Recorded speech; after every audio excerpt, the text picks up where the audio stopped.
Well, you win this round, Kaiju Canuck, and the round you won is that I did end up buying a Super 7 ReAction Godzilla figure. In my toy reviews for, the dozens that watch them, I have been kind of critical of the Super 7 ReAction figures, because there's just no way I could countenance spending $25 Canadian on a bad action figure that's meant to stay on the card as an art piece. I get the whole, I was trying to do the retro look like the old Star Wars figures from the 80s. I get that. However, those figures were bad. And, they might be a nostalgic kind of bad, but they're still bad. And paying $25 for a figure that is poorly sculpted with 5 points of articulation and so on just wasn't something I could justify. That's why when it came to the Godzilla figures, I chose the Mezco 5-Point XL, because those are excellent figures. Yeah, they're expensive, but they're just beautifully sculpted art pieces. Like, they're gorgeous. I love them. But then I saw the listing for this figure, Moguera, and thought, I'm gonna wait and see if I want to pick this particular figure up. And when I said that, Kaiju Canuck, if you've not subscribed to his channel, go do so. Support a fellow Canadian, even though he's got more subscribers than I do now. He's like, one of us. Because I have been so critical of them. And sure enough, went to the local comic shop and saw Moguera and immediately picked him up. Immediately had to get him. And why this particular figure? Why did I make an exception for this particular figure? Well, let's unbox him and find out. And talk about why I chose to get Moguera out of all of the Super 7 figures. If he's going to come out of the packaging. Come on. Come on, you. Those of you who keep them in the boxes are shrieking right now. No, what are you doing?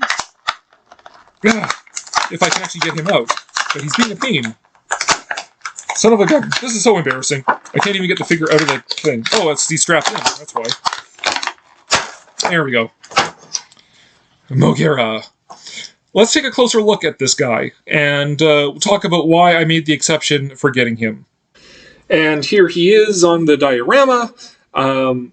Yeah, so it's really specifically because of this character. Here's the toy review stuff. He's got 5 points of articulation, arms, whatever, legs, yada yada yada. Okay, great. Why this character? So the whole point of ReAction is that they're deliberately retro-looking figures. They're deliberately done badly. Here is the old Burger King Dracula, just for its contrast. It's kind of like that sort of thing. They're meant to look deliberately retro and bad. And so all the other characters that they've done for the ReAction are meant to look like that. So they're not as good as, the Mezco 5-Point XL ones, like Godzilla here. Fine. Whatever. It's a different market. However, it's because Moguera is such a stylized character already. Like, he's a robot. He's this weird Showa-era robot. Making him look deliberately retro actually just makes him look like himself. Like, he just looks like Moguera. And I was not at all expecting that that Mezco in the 5-Point XL line was going to make a Moguera figure. Like, that's just hoping beyond hope. So, the scale's a little bit different, but here he is right beside Godzilla, and it looks pretty darn good. He doesn't have a dynamic... Moguera doesn't have a very dynamic pose, but Moguera in the movie, The Mysterians, did not have a very dynamic pose. This is basically his entire range of motion in the actual movie. So that was fine. And, he's scaling good with Godzilla here. And we'll pull Mechagodzilla, and that's, like, perfect. The thing I was worried about most with Moguera is that he would... be painted like a matte paint, just sort of a matte yellow, a teal, and a matte, sort of like a matte silver, matte gray. But they painted it with the metallics, which is perfect. If this was a Mezco figure, I don't know it would be much different, frankly. It would just have the extra bells and whistles, like it'd have the I-beams and things like that, which this figure does not have, but that's okay. Otherwise, I mean, it's a great metallic paint scheme on there. It's scaled about right with the Mezco figures. I mean, maybe it could be a little bit taller, but that's quibbling over nothing. And again, because it's such a stylized robot character to begin with, it doesn't look too bad compared to the others. So all of that comes together to me actually being willing to buy this Super 7 ReAction figure.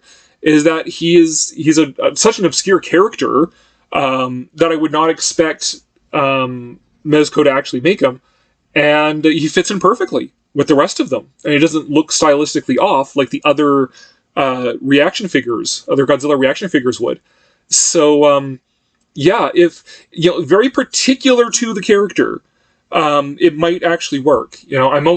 This actually makes me interested in seeing if they were to ever do a Dogora figure, and what that Dogora figure would look like, because that's another character that it's a giant jellyfish, right? So, how do you stylize that? And if they were to base a ReAction figure off of the toys that historically have been made of Dogora, which don't necessarily look like the actual character in the movie, that might also be fine, and that might be another one I'd be willing to pick up here. So yes, there you got me. One of us there, Kaiju Canuck, and this ReAction figure actually fits perfectly with my Showa Mezco 5.XL diorama here.